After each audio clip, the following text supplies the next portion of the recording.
Kalau kamu nuntut kebebasan berekspresi, ya kamu punya hak untuk berekspresi, untuk ngomong. Tapi mbok diinget-inget, sebelum kamu ngomong itu kamu harusnya mikir dulu.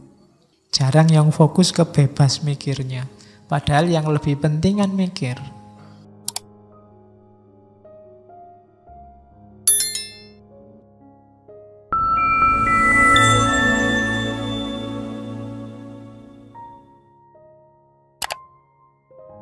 Assalamualaikum warahmatullahi wabarakatuh. Bismillahirrahmanirrahim. Saya awali dengan, sebenarnya ini judul mata kuliah, etika komunikasi. Jadi materi satu semester kita ringkas 1 jam. Tidak apa-apa, nyampe 1 slide kan alhamdulillah. Etika komunikasi.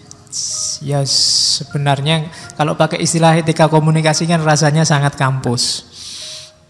Kalau pakai istilah pondok mungkin jadi akhlak muamalah.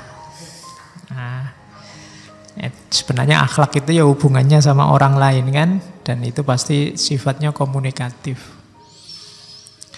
Oke, bismillah. Kita awali etika komunikasi dengan mbahnya filosof Aristoteles. Kenapa komunikasi itu butuh etik? Jadi Aristoteles ini punya teori, mungkin orang pertama yang berteori tentang retorika. Cara ngomong yang menarik, cara ngomong yang bisa tepat guna. Sebenarnya ini ilmu langka, jarang orang yang mau mendalami. Mungkin kalian ada yang tertarik, belajarlah retorika. Hari ini banyak orang ingin menang kalau ngomong, ingin menang kalau debat, tapi tidak ngerti retorika. Akhirnya kemenangannya sia-sia. Sudah capek-capek gegeran, debat, menang, tapi musuhnya yang kalah tidak mau ikut pandangannya, tetap dia ngeyel dengan pandangannya sendiri. Kenapa? Karena kebenarannya tidak masuk ke lawan bicara. Kalau versinya Aristoteles itu retorikanya keliru. Ada orang yang tidak pakai debat, ngomong 1-2 kata bisa merasuk. Orang terpengaruh. Sementara sini yang capek-capek debat sudah menang, kono ya tetap ngeyel. Nah, itu mungkin kita kurang retorika. Hari ini kalau maki-maki kita ahli, tapi dalam hal retorika mungkin kita masih kurang. Katanya Aristoteles, ngomong yang tepat, yang persuasif, yang mempengaruhi, menarik perhatiannya orang, sangunya 3. Sangu itu apa bahasa Indonesia ini? Bekalnya 3. Logos, etos, patos. Etosnya nomor 1. Etos, logos, patos. Ini kayak jagoannya Trimas Ketir. Etos, logos, patos. Etika komunikasi itu etos ini. Etos itu orangnya secara moral harus berkualitas. Bisa dipercaya. Kenapa tadi kamu debat ngomong menang, musuhmu tidak mau ikut kamu? Jangan-jangan dia masih curiga, wong kamu itu orangnya tidak bisa dipercaya. Kalau ngomong mencela-mencele, kemarin bilang apa, sekarang bilang apa? Berarti kamu lemah di etos. Kalau kamu lemah di etos, sebagus apapun pikiranmu, gagasanmu, tidak akan ada orang yang mau mengikuti. Itu etos. Bangun etos. Orang yang etosnya kuat itu biasanya tidak perlu ngomong capek-capek, ngomong 1-2 kata orang akan patuh. Kalau bahasa retorika modern namanya truthworthiness, bisa dipercaya. Kenapa? Karena secara moral dia bagus. Jadi Harus punya etos. Kalau belum harus dibangun. Aristoteles ini kan nanti yang pikiran-pikiran akhlaknya banyak diwarisi oleh para filosof muslim. Akhlak itu pembiasaan, harus dibiasakan. Tidak ada orang yang terlanjur tidak jujur ya Pak, tidak ada. Harus dilatih jujur. Saya itu terlanjur pemarah ya Pak, tidak ada terlanjur kalau akhlak. Kalau sekarang watak mau pemarah, dibangun biar tidak ngamuan. Jadi bangun kredibilitas moralmu. Nah, itu sangunya sebelum nanti komunikasi. Kalau orang sudah tidak percaya kamu dulu, ngomong apapun, orang ya tidak percaya. Sebagus apapun isinya, sebaik apapun isinya, orang tidak akan mau ikut. Kenapa? Karena lihat kamu yang ngomong. Oh, itu harus dibangun. Ya kayak model kamu kalau tiba-tiba bilang kita harus selalu mendekatkan diri pada Allah. Mungkin orang tidak percaya potonganmu. Modelmu kaya ngono wae kok ngomong mendekatkan diri pada Allah. Kenapa? Kamu harus membangun etos dulu. Kalau nasihati orang jadi soleh, ya kamu soleho dulu. Nanti mungkin waktunya, ini kan mahasiswa baru, waktunya ospek, waktunya pendadaran mahasiswa baru, biasanya kakak kelasnya kan harus rajin belajar. Nek modelnya kakak kelasnya orang lulus-lulus sampai semester 14 ya. Adik kelasmu cuma geleng-geleng, Allah mungkin gitu. Bangun etos dulu. Jadi harus truthworthiness. Bisa dipercaya dirimu seperti apa, nanti kalau menasihati orang, ngomong ke orang lain bisa langsung masuk. Kan ada cerita Mahatma Gandhi, mungkin pernah saya ceritakan tadi ngaji apa. Jadi satu ketika ada ibu-ibu datang ke Gandhi. Ibu-ibu ini sumpek sama anaknya. Dia punya anak, bawa anaknya. Anaknya ini punya penyakit, tidak boleh makan garam. Dinasehati bolak-balik sama ibunya, tidak bisa. Pokoknya dia selalu pinginnya makan garam. Akhirnya dibawa ke Gandhi. Sama Gandhi, wah saya tidak bisa kalau nasihati sekarang, ibu pulang dulu nanti kembali kira-kira 2 minggu lagi. Baru saya bisa nasihati. Akhirnya ditunggu 2 minggu, 2 minggu kemudian balik lagi ke Gandhi. Ini sudah 2 minggu Pak Gandhi, tolong anak saya dinasehati. Nasihatnya simple. Apa bahasa India itu? Pokoknya, nak, mbok kamu jangan makan garam. Cuma kalimat itu aja. Dan besoknya anak ini sudah nggak mau makan garam lagi. Ibunya heran. Kok aneh ya, tak nasihati sampai capek. Nggak jalan-jalan. Gandhi cuma 1 kalimat itu aja jalan. Ditanyain lagi ke Gandhi, Pak Gandhi kok bisa ya sampean ampuh tenan nek nasihati? Katanya Gandhi, enggak. 2 minggu yang lalu waktu ibu datang pertama kali ke sini, saya masih makan garam. Saya yang makan garam, tidak mungkin bisa nasihati anak ini untuk tidak makan garam. Maka waktu 2 minggu ini saya manfaatkan untuk pantang makan garam juga. Setelah 2 minggu mulai mungkin kalau bahasa Aristoteles tadi, truthworthiness, dia jadi sosok yang bisa dipercaya kalau ngomong melarang makan garam. Sehingga ampuh. Makanya kalau di TV-TV banyak pejabat bilang, mari kita bebas korupsi, kenapa ndak ampuh? Jangan-jangan kan itu. Ya, jangan-jangan masih kesenggol dikit-dikit sama itu. Karena sosoknya sendiri ndak punya etos itu. Maka pertama-tama komunikasi efektif itu bangun etos. Bangun moralitasmu sehingga orang bisa percaya. Yang kedua logos. Etos ini yang kita bahas hari ini. Etika dalam komunikasi. Yang kedua logos. Logos ini masuk akal. yang kamu omongkan bisa ditangkap orang lain. Itu namanya logos. Ya meskipun mungkin kredibilitasmu tinggi, kalau ngomongin ndak karu-karuan ngawur ya orang paham aja ndak. Gimana mau mengikuti?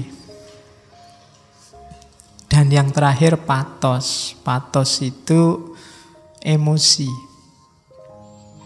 Jadi tulus dari dirimu sendiri dan bisa mempengaruhi orang yang kamu ajak bicara. Buktinya kamu sukses komunikasi itu di orang yang kamu ajak bicara. Kalau dari kata-katamu orang kemudian jadi terpengaruh. Kalau sedih dia jadi nangis, kalau senang dia jadi ketawa. Ini ada unsur patosnya. Emosi terlibat. Ya kayak penceramah itu, kalau penceramahnya semangat, orangnya wah jadi semangat. Kalau ngomongnya kayak saya gini, kelemek-kelemek, kamu jadi ngantuk. Loh itu berarti saya sukses, ada patosnya. Jadi ada emosi terlibat. Yang sini adem, sana ikut adem, tidur. Oke, jadi itu namanya patos. Jadi komunikasi itu kalau tiga ini terlibat, retorikamu bagus, sudah sukses. Ya nanti ada teori turunannya detail. Kapan-kapan kita ngomong itu ya, tentang retorika selama 1 bulan. Jadi itu etik dalam komunikasi. Ada etos, ada logos, ada patos. Ini kalau zaman Yunani namanya trivium. Jadi 3 bidang utama. Kenapa ini penting zaman itu? Kehidupan Yunani era filsafat awal itu kan isinya diskusi-diskusi.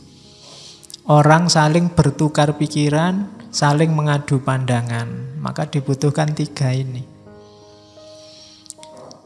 Oke, terus dari situ kita butuh etos, etika komunikasi. Definisinya itu kalau dalam bahasa Inggris. Kamu terjemah sendiri ya. The principle governing communication. Prinsip-prinsip yang mengatur komunikasi. The right and wrong aspect of it. Aspek benar dan salahnya komunikasi. The moral and immoral dimension relevant to interpersonal communication. Moral, dimensi moral dan immoral. Diingat-ingat yang belajar etika, moral itu lawannya immoral, bukan amoral. Awas keliru. Kalau ada mahasiswa dan mahasiswi kok masuk kamar mandinya masjid siang-siang berdua, itu immoral, bukan amoral. Kalau amoral itu perbuatan yang tidak berhubungan dengan moral. Misalnya saya garuk-garuk kepala saat ini, mungkin itu tidak bisa dijudgment secara moral baik atau buruk, ini nggak ada hubungannya sama moral. Tapi kalau saya meludah ke situ, ke karpet itu mungkin immoral. Jadi amoral itu tidak ada hubungannya sama moral. Misalnya yang pakai kopiah dan tidak pakai kopiah di sini itu tidak bisa dinilai yang pakai kopiah lebih moral, yang tidak. Itu sifatnya netral, tidak berhubungan dengan apapun. Itu namanya amoral. Jadi Pak, saya makan di angkringan. Nah, itu mungkin perbuatan amoral. Tidak ada hubungannya sama moral. Jadi kalau ada temanmu mau ngangkring, wah kamu melakukan perbuatan amoral. Ya, cuma di kita sering kesannya amoral itu tidak bermoral. Padahal yang tidak bermoral itu immoral. Jadi perbuatan itu kan ada baik, ada buruk, ada netral. Yang netral ini amoral. Yang jelek itu immoral. Jadi immoralitas lawannya moralitas. Itu yang dibahas. Jadi etika komunikasi itu yang dibahas prinsip-prinsip komunikasi apa saja. Yang benar dan yang salah. Biasanya ngomong kontennya. Atau moral dan tidak Moral dan tidak itu biasanya kita definisikan baik dan buruk. Ini kan nilai-nilai dasar kalau dalam hidup kita.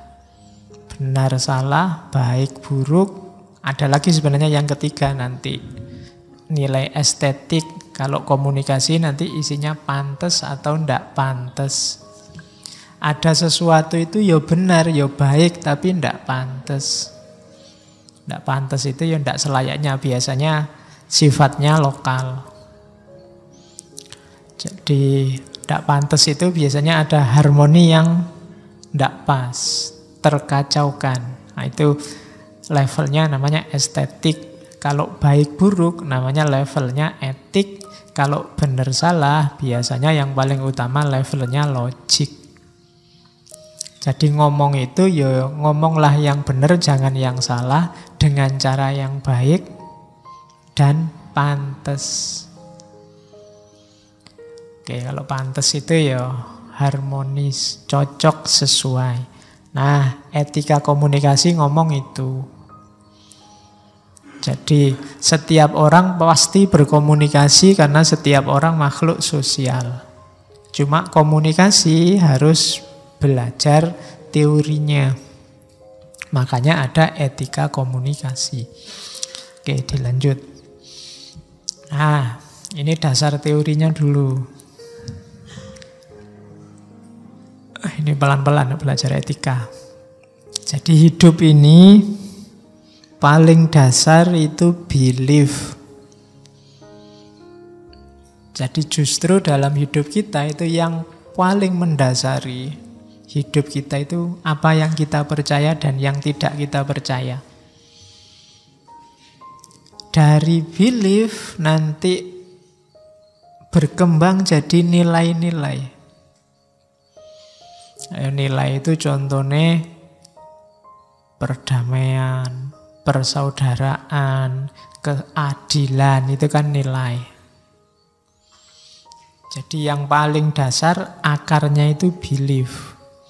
Kalau kalian lihat ada orang kok modelnya gitu orang ini, kalau ingin ngerti kok bisa ada orang kayak gitu, coba dilacak sampai akarnya. Apa dasar-dasar yang dia percaya, itu belief.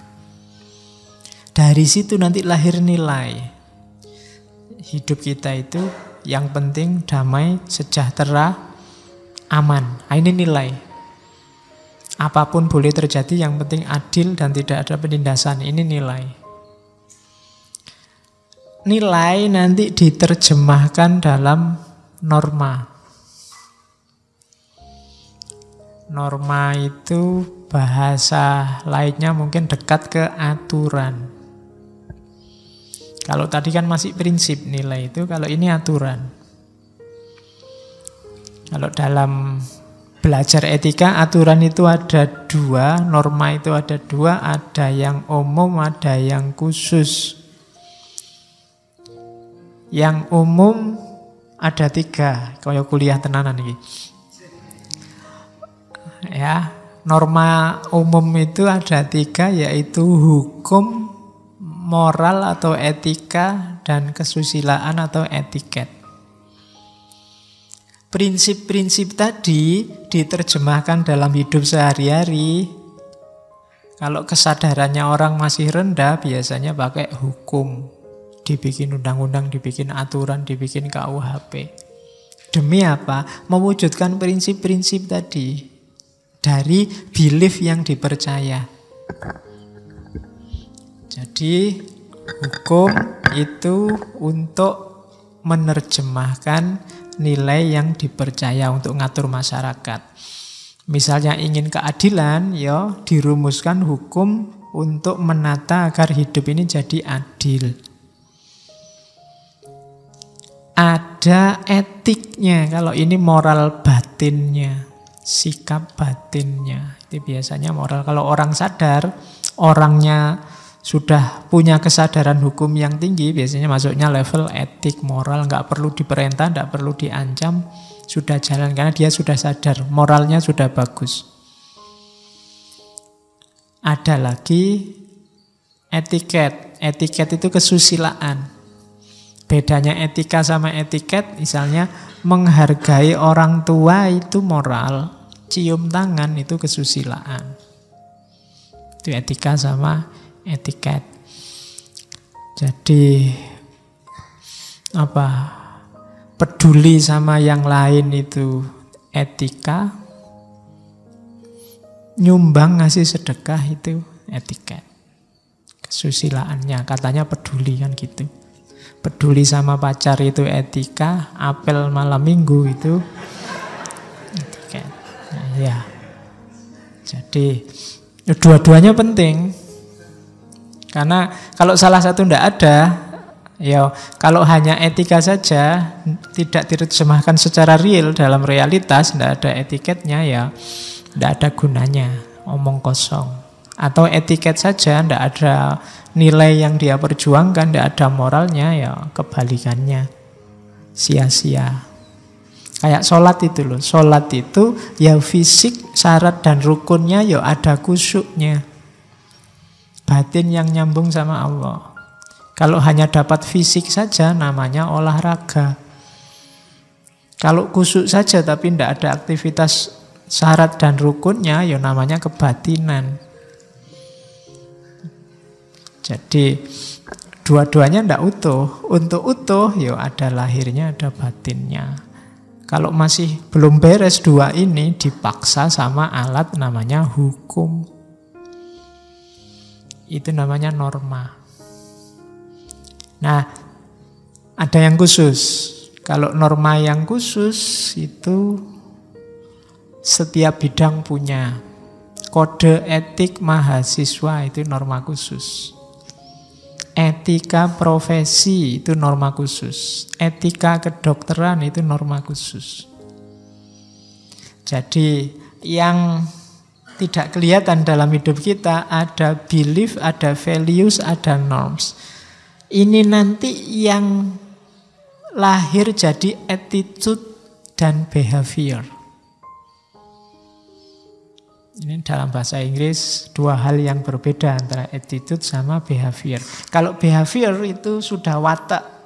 Watak itu lahir dari pembiasaan. Jadi yang biasa sudah jadi behavior. Kalau attitude itu ekspresi spontan. Bisa karena behavior, bisa karena yang lain. Di situ saya contohkan misalnya, aslinya aku ini penyabar. Tapi kok anak ini kurang ajar banget, jadinya saya marah, terus ngebrak meja. Penyabar itu behaviorku, cuma ini tadi aku ngebrak meja itu attitude. Biasanya attitude itu lahirnya dari behavior, dari kebiasaan. Kalian coba dicermati ya hidupmu sehari-hari, itu kan nanti ada yang kamu gitu terus, itu behavior. Sukanya seperti itu, terus itu behavior. Tapi ada kalanya attitude-mu beda sama behavior, mungkin situasinya. Sebenarnya kamu anti bohong, anti curang, kok yang tidaklah ujiannya susah banget. Nah, akhirnya kamu terpaksa lah ngelirik-ngelirik, nyontek-nyontek dikit, tidak apa-apa, dosennya nggak pernah diajar, ditanyain misalnya. Jadi attitude-mu berubah, meskipun behavior-mu tidak itu, sebenarnya kamu anti curang. Nah, itu behavior. Jadi kalau dimarahi dosennya, enggak Pak, sebenarnya saya itu jujur Pak. Cuma terpaksa. Bapak sih soalnya susah sekali. Nah itu attitude. Itu beda. Jadi dasarnya tadi belief. Belief itu biasanya diterjemahkan dalam prinsip-prinsip, itu namanya nilai. Nilai ini tadi diwujudkan dalam bentuk aturan, namanya norma. Itulah nanti yang membentuk perilaku kita. Ada perilaku yang menetap namanya behavior, ada perilaku real spontan namanya attitude. Oh, ini teori dasar kalau belajar etika. Komunikasi nanti juga begitu. Membangun etik komunikasi, tidak bisa ujuk-ujuk orang disuruh attitude atau behaviornya. Garapnya harus dari belief. Orang yang tidak percaya Tuhan pasti beda nanti cara menerjemahkan nilai, norma, dan gaya hidup dan behaviornya dengan yang percaya Tuhan. Orang yang tidak percaya hari akhir akhirat pasti juga beda cara dia hidup dengan yang percaya hari akhir akhirat. Itu belief-nya. Oke, orang yang coba kan ada beberapa mahasiswa misalnya yang ada yang takut sama cewek, takut sama perempuan. Kalau didekati perempuan deg-degan gemeteran. Coba dicek, jangan-jangan ada belief-belief tertentu. Atau sebaliknya, kowendel apa? Kalau sama perempuan nekat. Nah, itu jangan-jangan ada sistem belief di balik itu. Dan itu untuk penelitian enak coba sambungkan misalnya sama feminisme. Kok ada ya cowok takut sama cewek?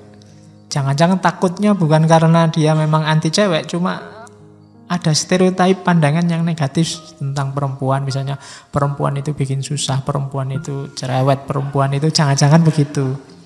Nah, itu belief-nya dulu, jangan digarap attitude-nya. Kalau ketahuan belief-nya, oh pantes. Kan gitu. Jadi karena dasar perilaku itu ada di belief.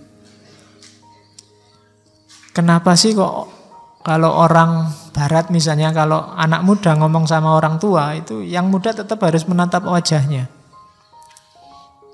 Sementara kalau di kita, kalau sama orang tua tidak boleh natap wajahnya, kamu harus menunduk. Menunduk menandakan hormat. Kalau di sana menatap wajah menandakan hormat. Nah, itu kan aspek attitude-nya. Kamu lacak ke belakang, ada belief dan nilai-nilai apa. Mungkin kalau di sana mungkin nilainya mungkin yang dibangun nilai kesetaraan. Dari belief bahwa manusia itu dasarnya bebas.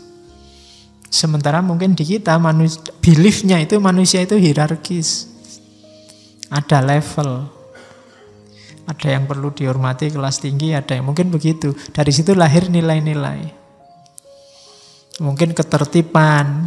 Di sini mengandalkan nilai ketertiban. Tidak boleh ada kekacauan, maka yang muda ketemu yang tua jangan boleh ngangkat kepala. Sementara di sana nilai yang diangkat adalah kesetaraan. Jadi tidak muda, tidak tua, semuanya punya hak. Kalau di sana paradigmanya hak, di sini mungkin paradigmanya kewajiban. Kewajibannya yang muda menghormati yang tua. Nah, itu akarnya namanya. Jadi kalau ada problem, jangan kesusu di judgment attitude-nya. Kamu lacak akarnya ke belakang, ke bawah. Kenapa kok jadi begini, kenapa kok begitu? Karena perilaku itu lahir dari belief setiap orang. Kok ada mahasiswa kuliah suwantemen sampai semester 14. Misalnya, gelarnya besok PhD. Lulusnya pas hampir DO. Nah, itu jangan-jangan dia punya sistem belief-nya sendiri. Mungkin bagi dia kuliah itu tidak penting. Kuliah itu cuma buat status saja, Pak, lumayan mahasiswa. Karena kalau tidak kuliah saya tidak punya status. Misalnya, itu kan sistem. Sementara nilai yang dia perjuangkan kan bukan nilai-nilai kayak yang pingin cepat selesai kuliah. Mungkin ada nilai-nilai lain. Dan seterusnya. Jadi belief, values, norms, attitude, dan behavior. Ini struktur hidupmu. Ini kalau dalam filsafat bahanmu untuk muhasabah. Hidupmu itu kok sekarang wajahnya seperti ini. Apa sistem beliefmu selama ini yang entah kamu sadar apa enggak? Values apa yang kamu perjuangkan? Harus disadari mulai sekarang. Apa setiap orang punya, Pak? Punya, cuma enggak setiap orang sadar. Itu yang harus kamu gali. Karena begitu kamu enggak sadar, ya hidupmu nanti otomatis dari otomatis ke otomatis. Enggak reflektif. Kalau bahasanya Socrates, hidupmu tidak ada nilainya. Karena kamu tidak tahu kenapa kamu begitu. Oke, jadi ini ya framework teori etisnya. Nah, sekarang isunya. Bagi yang tertarik tema etika komunikasi, ada beberapa isu. Ini setiap isu diskusinya bisa panjang lebar. Kalau mata kuliah satu sesi sendiri. Yang pertama, komunikasi itu karakter utamanya adalah heterogen, interconnected, dan historis. Macem-macem, saling berhubungan, dan menyejarah. Kamu komunikasi seperti apapun dengan siapapun, bahkan dengan Tuhan, itu karakternya heterogen, interconnected, dan historis. Heterogen itu karena manusia itu plural, macam-macam gaya hidupnya, caranya juga macam-macam. Itu yang sering membuat orang bingung kalau saya pindah tempat dari Indonesia ke luar negeri, apa tetap pakai cara Indonesia, apa ikut cara luar negeri. Nah itu kan debat. Ada isu lokalisasi, ada isu globalisasi. Kalau saya sudah ke kota, gayaku kayak orang kota, apa tetap gaya kayak orang desa? Mau pakai pepatah di mana langit dijunjung, di situ bumi dipijak, atau pakai semboyan istiqomah. Loh, itu kan beda nanti implikasinya. Kamu yang saya harus istiqomah punya prinsip Pak, ya berarti gaya deso selamanya. Tapi ada yang saya di mana langit dipijak, ya kalau ke kota ya gaya anak kota Pak. Itu heterogeneity, macam-macam ayo. Ini isu, makanya saya tadi sebut isu, ini diskusinya panjang. Kalau kamu tarik-tarik bisa ketemu dengan isu yang sekarang booming luar biasa, Islam Nusantara. Basicnya apa? Heterogenitas. Kamu mau menerima heterogenitas apa enggak? Nanti arahnya ke situ. Dan jangan salah, kenapa kok heterogen? Karena interconnected. Kamu pingin bertahan gaya desa, tapi kalau kamu hidup di kota terus lama-lama ya mesti kamu ngota. Dulu di desa bahasanya saya, kulo, panjenengan, begitu masuk kota Jakarta lu gue. Ya kan? Di Jakarta belum sebulan sudah lu gue. Kenapa? Interconnected. Tidak bisa, orang tidak terpengaruh. Saling terkait. Dan historis, menyejarah. Historis itu konteks hidup kita, sosial, budaya kita berpengaruh. Komunikasi juga menyejarah. Dulu ngomong apa masih sopan, sekarang ngomong itu sudah tidak sopan lagi, historis. Banyak kata-kata yang dulu netral sekarang jadi tidak netral lagi. Wis contohnya wakeh. Dulu ngomong cantik itu biasa, sekarang cantiknya jadi S, itu jadi konotasinya beda. Itu kan historis. Kalau sekarang ada ini yang putri-putri terus cowok, wah kamu cantik, itu dia bisa tersinggung, dianggap melecehkan. Padahal dulu itu bagus loh. Sekarang enggak. Kenapa? Historis. Itu jasanya penyanyi dangdut itu. Heterogen, saling terkait. Kamu enggak mau saya mengartikan itu, enggak bisa. Kalau enggak percaya karena kamu beli baju kotak-kotak merah jalan-jalan di Jakarta, orang akan lihat, wah ini pro. Ya kan? Histori padahal lu enggak, ya saya punyanya baju kotak-kotak merah ini, enggak, kamu mesti pro itu. Nah, itu historis. Jadi bayangkan 5 jari ini itu maknanya bisa beda-beda, historis semua. Kalau kamu dikasih jempol gini itu kan kamu merasa, wah seneng aku dipuji. Kalau dikasih yang tengah ini kamu marah. Loh, jempol sama tengah maknanya jadi apa? Itu kan kita yang bikin, sejarah yang bikin. Kok dulu bapakmu waktu muji kok enggak jempol, misalnya ini aja bagus misalnya. Kan enggak, kok ini yang dipakai. Itu historical. Dan yang tidak tersentuh oleh historisitas, yang tidak interconnect, tidak tersambung ke sana, mbok kamu kasih gini bolak-balik enggak paham, kamu kasih gini mungkin enggak paham. Simbahmu mungkin enggak paham loh kalau ini melecehkan.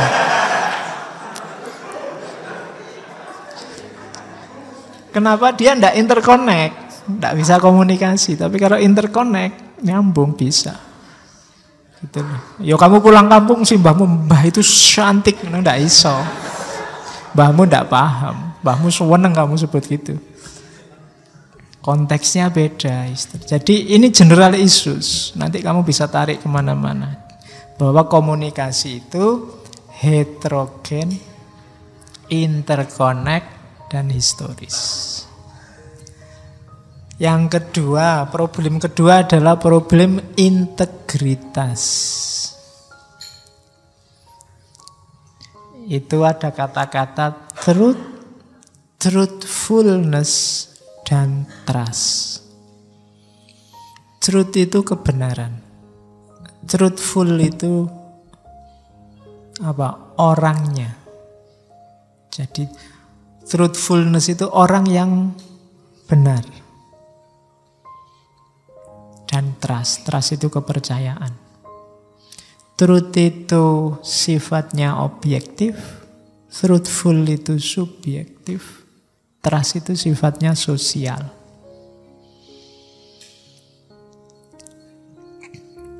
Fakta ngaji ini ada itu truth.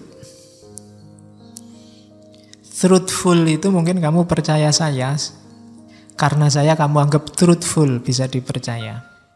Kepercayaanmu itu namanya trust. Jadi saya ngomong apa saja, mbok anggap benar, kamu anggap truth. Padahal mungkin tidak truth. Kenapa kamu begitu? Karena kamu nganggap saya ini bisa dipercaya, truthful. Dan ini kelihatannya sederhana tapi panjang.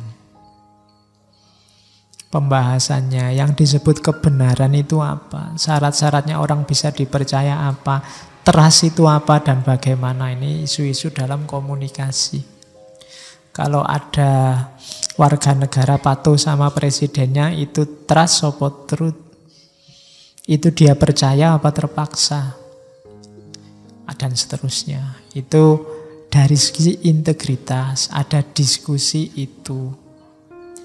Dari sisi power, ada isu justice, normativity, dan force.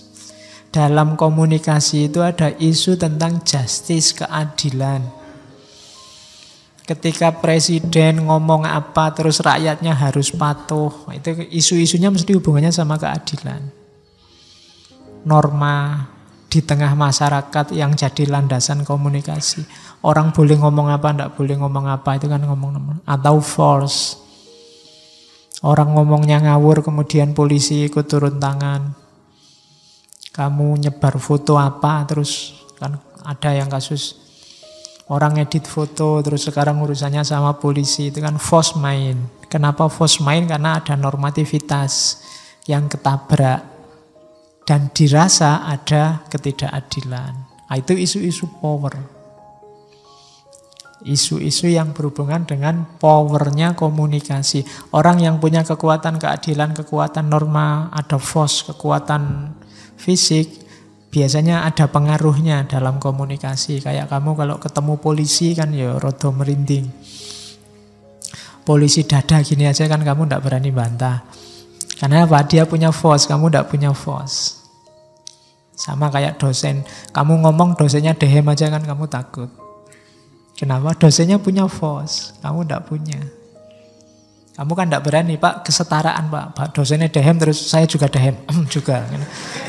Karena kamu tidak berani, kenapa? Force-mu kurang di hadapan si dosen ini. Jadi komunikasinya jadi tidak equal. Cuma normanya memang begitu. Yang disepakati bersama.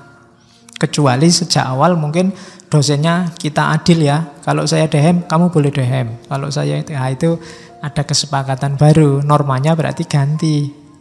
Problem-problem semacam ini itu isu-isu tentang power dalam komunikasi.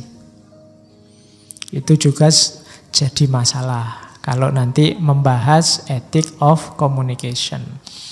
Dan yang paling rame ya isu tentang hubungan. Ada alterity and compassion. Yang kamu sukai, kamu sayangi, dan yang kamu sisih-sisihkan karena kamu benci. Caramu ngomong sama orang yang kamu benci dengan orang yang kamu sayangi kan beda. Dan ini biasanya jadi basis komunikasi yang paling kuat, berpengaruh.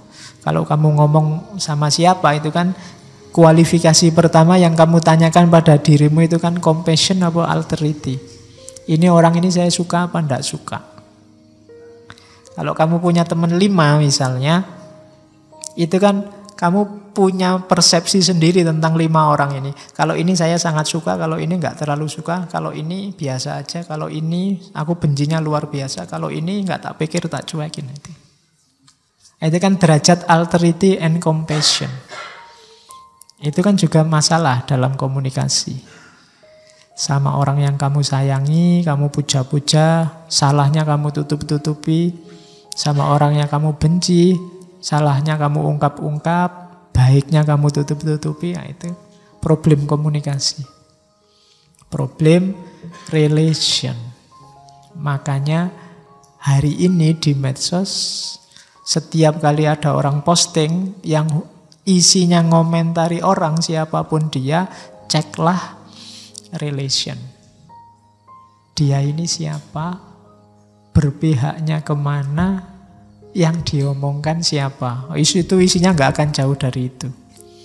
Dan kamu nggak akan mudah lagi kaget dan marah-marah. Hari ini kan kamu sering kaget, sering, kok ngomongnya gitu orang ini. Tapi kalau kamu ngerti relationnya, oh ya pantes, dia anggota partainya, apalagi dia sekjennya mungkin, ya pasti aja kalau ngomong begitu. Jadi nggak usah kaget. Kamu kan sering kaget-kaget kalau ada orang ngomong, wah kok berani ngomong gitu, wah ya memang grupnya situ. Nggak aneh, itu relation. Hari ini penting kamu tahu relation. Terus, ini teori dasarnya. Dasarnya komunikasi itu freedom of expression. Titik. Kebebasan berekspresi. Ya, kalau orang barat dasarnya hidup itu kebebasan. Agak gesreh mungkin sama timur. Kalau di timur, kalau saya ngomong kebebasan berekspresi, mungkin yang muncul di kepalamu, tapi kan kebebasan itu ada batasnya, Pak. Sedikit. Ya, ada batasnya. Cuma batas itu sifatnya pengecualian. Dasarnya setiap orang itu bebas berekspresi. Dengan beberapa pengecualian. Ya nanti banyak, ada teorinya. Saya nggak akan ngomong pengecualiannya apa saja, teori-teori kebencian yang menghalangi kebebasan berekspresi apa saja, kapan-kapan ngomong itu. Tapi dasarnya komunikasi itu bebas. Jadi hakikatnya orang itu silahkan mengekspresikan, mengungkapkan apapun pandangannya. Itu hak dasar. Maka kamu jangan gampang marah sama orang yang mengekspresikan gagasannya. Apapun isinya, karena itu hak dasarnya dia. Kalau kamu tidak setuju, ya kamu ekspresikan pandanganmu. Tentunya dengan cara yang baik, biar logos, etos, patos. Jadi, jangan dilarang-larang.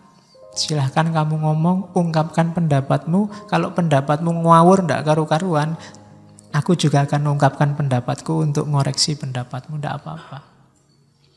Karena kita sudah terlanjur ada di zaman yang semacam ini.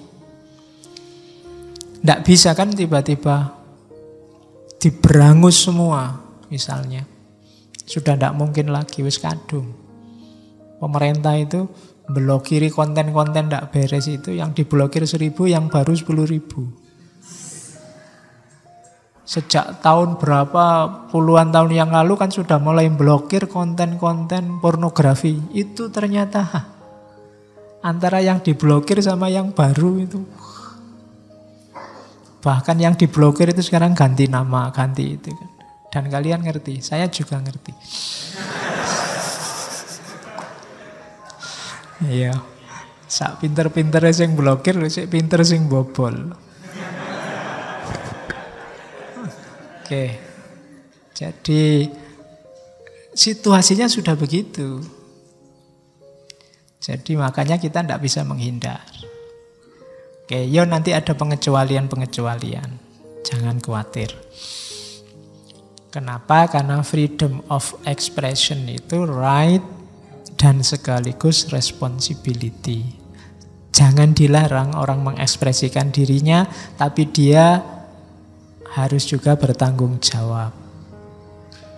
Nanti ada syarat-syaratnya. Kapan-kapan saya ngomong filsafat kebebasan lagi, nanti ada freedom of expression, freedom of thought, dan freedom-freedom yang lain. Cuma ini menuju ke komunikasi. Teorinya saya potong-potong dari beberapa filosof itu. Rumusnya freedom of expression itu, yang pertama saya ambil dari Voltaire. I might disagree with your opinion, but I am willing to give my life for your right to express it.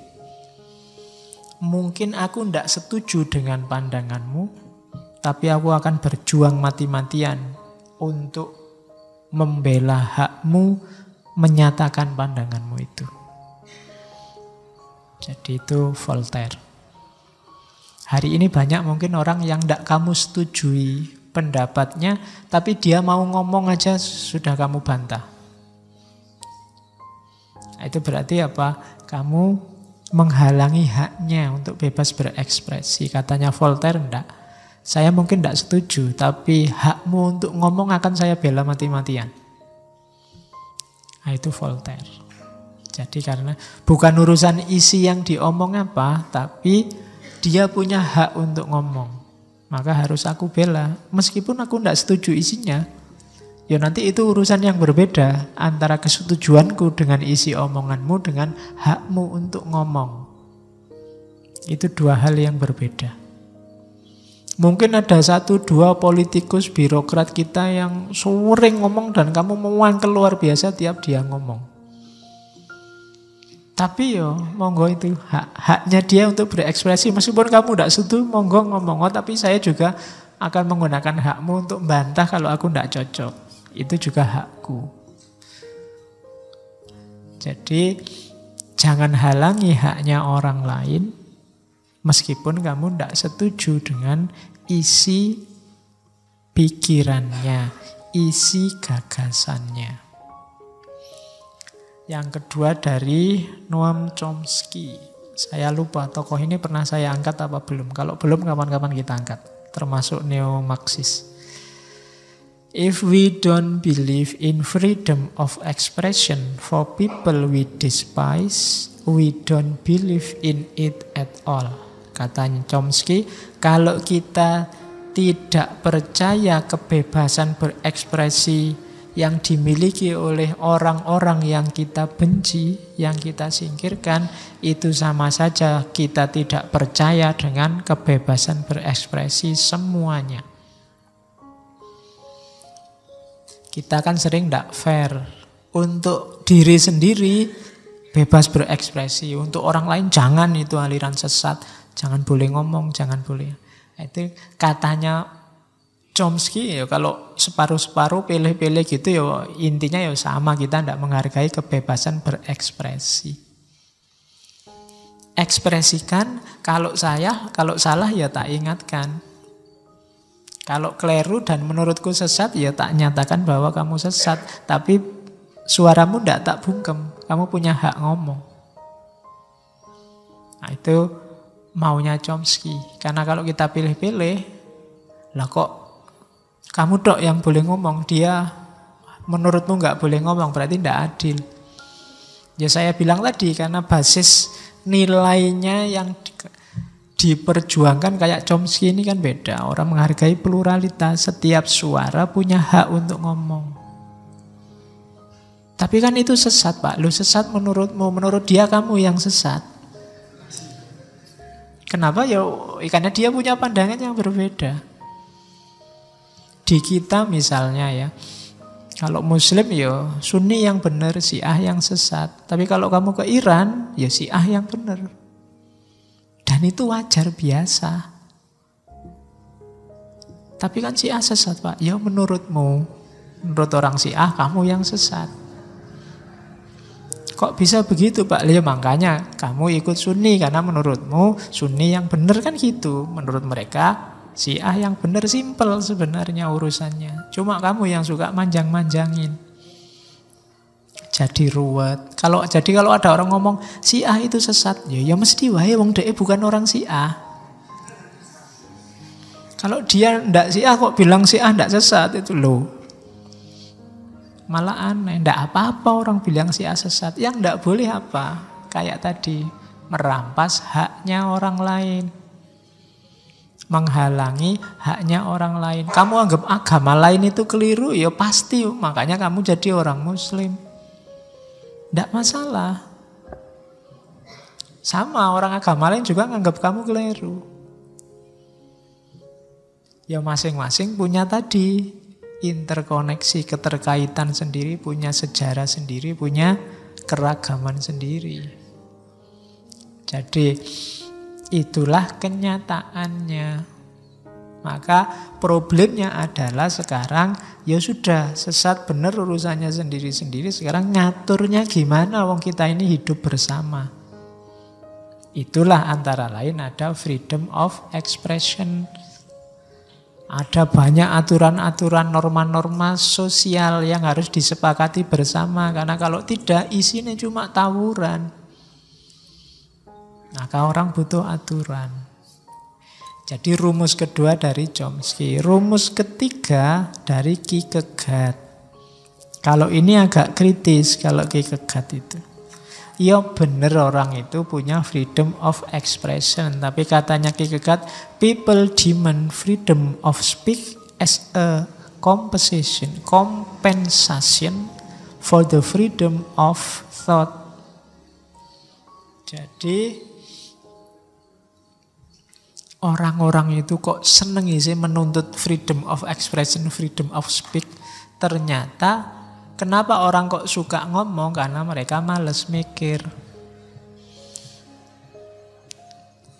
Which they seldom use. Yang jarang mereka pakai. Jadi katanya Kierkegaard, orang itu hari ini itu lebih banyak ngomong daripada mikir. Iya sih, kita bebas kok untuk berbicara. Kita juga bebas untuk mikir.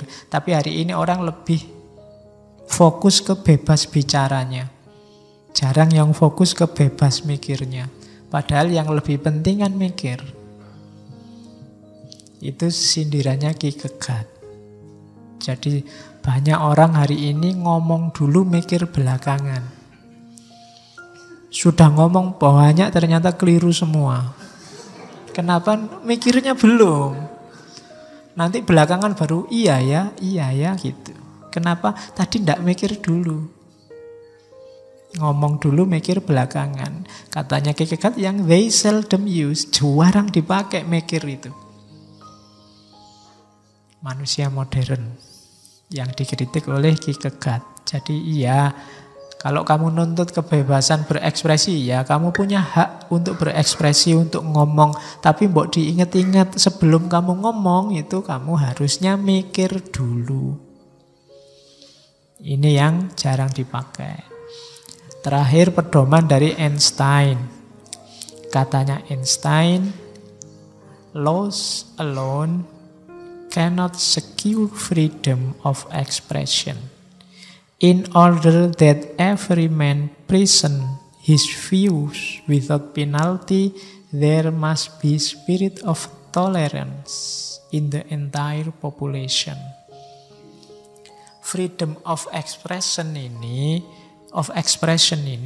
saling menghargai ini tidak akan bisa sukses terwujud hanya dengan hukum atau aturan.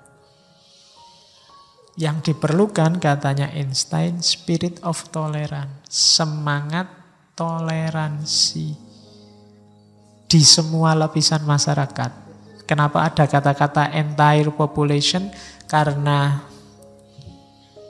ada satu bagian saja masyarakat yang tidak toleran, sebentar lagi ketidaktoleranan itu akan nular. Kalau kamu tidak ditolerani orang, itu kemungkinan besar kamu mesti bales. Jadi intoleransi itu nular. Orang itu kalau dimaki-maki, ya mau ndak mau, guatel pengen bales maki-maki. Kalau dia masih waras. Karena kadang-kadang kan orang yang ndak toleran itu perilakunya kan menyakitkan. Lama-lama mesti yang disakiti pengen bales. Maka rumusnya Einstein, spirit of tolerance of the entire population. Ya semua masyarakat harus membudayakan toleransi. Kalau tidak gitu akan lahir wabah namanya intoleransi. Akan semakin luas. Kalau ada 1-2 intoleransi ditolerir. Ini kalimatnya filosof ini. Intoleransi ditolerir. Kita boleh nggak demokratis sama yang tidak demokratis. Itu kalimatnya filsafat itu. Jadi lahirnya apa? Sing menang mesti intoleransi.